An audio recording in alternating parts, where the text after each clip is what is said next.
அர்ச்சிஷ்ட அந்தோணியார் வணக்க மாதம் 12ஆம் நாள். பூர்ஜ் பட்டணத்தில் நடந்த நிகழ்ச்சிகள். 1225வது வருட முடிவில் நவம்பர் மாதத்தில் பூர்ஜ் பட்டணத்தில் கூடின சங்கத்துக்கு அர்ச்சிஷ்ட அந்தோணியார் அனுப்பப்பட்டார். அவ்விடத்தில் அவர் ஒருவரையும் அறியாதிருந்த போதிலும் அந்த பட்டணத்து மேற்றாணியார் பிரிவினைக்காரருக்கு செவி கொடுத்து விசுவாச சத்தியங்களில் தத்தளித்து செய்ய வேண்டிய கடமைகளை நிறைவேற்றாதிருந்தார் என்று அர்ச்சிஷ்டவர் காட்சியினால் அறிந்திருந்தார்.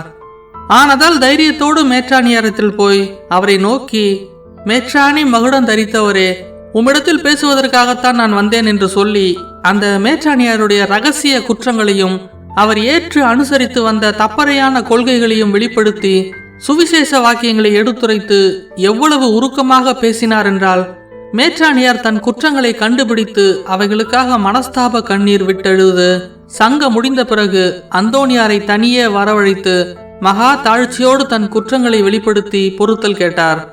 அது முதல் மேற்றாணியார் தேவ ஊழியத்தில் பிரமாணிக்கம் தவறாது நடந்து ஞான முயற்சிகளில் தன் ஜீவிய காலமெல்லாம் செலவழித்தார். தாம் செய்து வந்த பிரசங்கங்களினால் உண்டான நன்மை பிரயோசங்களை வியர்த்தமாக்க பசாசு பல விதங்களிலும் முயலுவதை அர்ச்சிஷ்டவர் அறிந்திருந்தார். ஒரு நாள் திரளான ஜனங்களுக்கு முன்பாக அவர் பிரசங்கம் செய்தபோது ஒரு துரை மகள் வெகு கவனமாய் அவர் சொல்லும் அமிர்தமான வாக்கியங்களை கேட்டுக்கொண்டிருக்கையில் காய்மகாரம் பிடித்த பசாசு அவள் கவனத்தை கெடுக்க எண்ணி ஒரு மனித வேஷம் எடுத்து அவள் கண்களுக்கு முன்பாக தோன்றி கையில் கடிதம் ஒன்றை காட்டி அவளுடைய மகன் யுத்தத்தில் எதிரிகள் கையில் அகப்பட்டு அவர்களால் கொலை செய்யப்பட்டான் என்று அறிவித்தது. பசாசு செய்த தந்திர உபாயத்தை அந்தோணியார் காட்சியினால் அறிந்து ஜனங்கள் எல்லோரும் கேட்க உரத்த சத்தமாய், சகோதரியே, நீ பயப்படாதே, உன் மகன் உயிரோடு இருக்கிறான், சௌக்கியமாக இருக்கிறான், இந்த ஆளோ பசாசு என்றார். அவர் அப்படி சொல்லவே அவன் புகையை போல மறைந்து போனான். அர்ச்சிஷ்டவர் செய்து வந்த நன்மைகளை கண்ட பேய்கள் கோபம் கொண்டு அவருக்கு நானா விதத்திலும் விக்கினங்கள் பண்ண முற்பட்டன.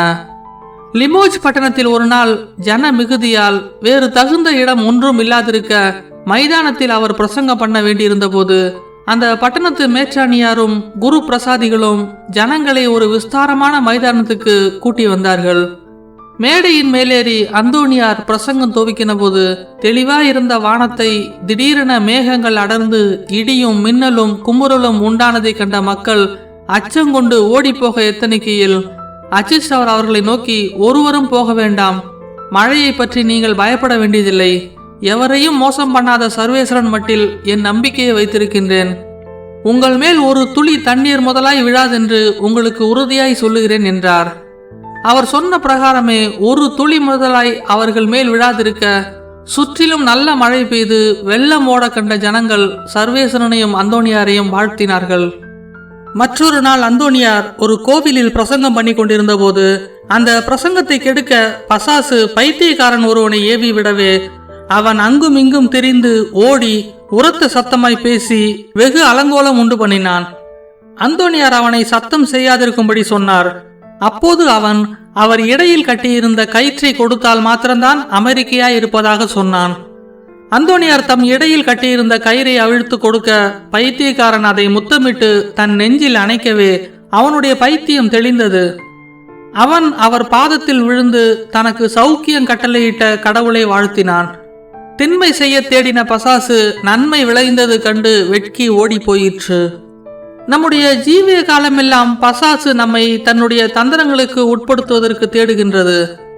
ஆனால் சங்கிலியினால் கட்டப்பட்ட நாயை போல இருக்கிறபடியால் சர்வேஸ்வரனுடைய உத்தரவண்ணியில் நமக்கு திண்மை செய்ய பசாசுக்கு வல்லமை இல்லை. ஆனதால் விழித்திருந்து ஜெபம் பண்ணுவோம், அப்போது பசாசின் தந்திரத்துக்கு உள்ளாக மாட்டோம். ஜெபம். அர்ச்சிஷ்ட அந்தோணியாரே, சகலவித ஆபத்துகளிலுமிருந்து எங்களை காப்பாற்றும்படி உம்மை மன்றாடுகின்றோம். நீர் சேசுநாதர் இருதயத்தினிடத்தில் சலுகை உள்ளவராகையால் எங்கள் ஆத்தும ஆபத்துகளிலும் சரீர ஆபத்துகளிலும் எங்களை காப்பாற்ற தயை புரியும். காணப்படும் சத்துருக்கள், காணப்படாத சத்துருக்கள், இடி, பெருங்காற்று, வெள்ளம், பூமி அதிர்ச்சி இவை முதலிய ஆபத்துகளிலிருந்து எங்களை காப்பாற்றி சர்வேஸ்வரனுக்கு பிரமாணிக்கமாய் நாங்கள் ஊழியம் செய்து நித்திய மோட்சானந்தம் சேரும்படி எங்களுக்காக மன்றாடி அருளும். ஆமேன். இன்றைய தினத்தில் செய்ய வேண்டிய நற்கிரியை தரித்திரருக்கு உதவி செய்கிறது. இன்றைய தினத்தில் அடிக்கடி சொல்ல வேண்டிய மனவல்லிய ஜெபம். பசாசுகளுக்கு பயங்கரமான அச்சிஷ்ட அந்தோணியாரே, எங்களுக்காக வேண்டிக் கொள்ளும்.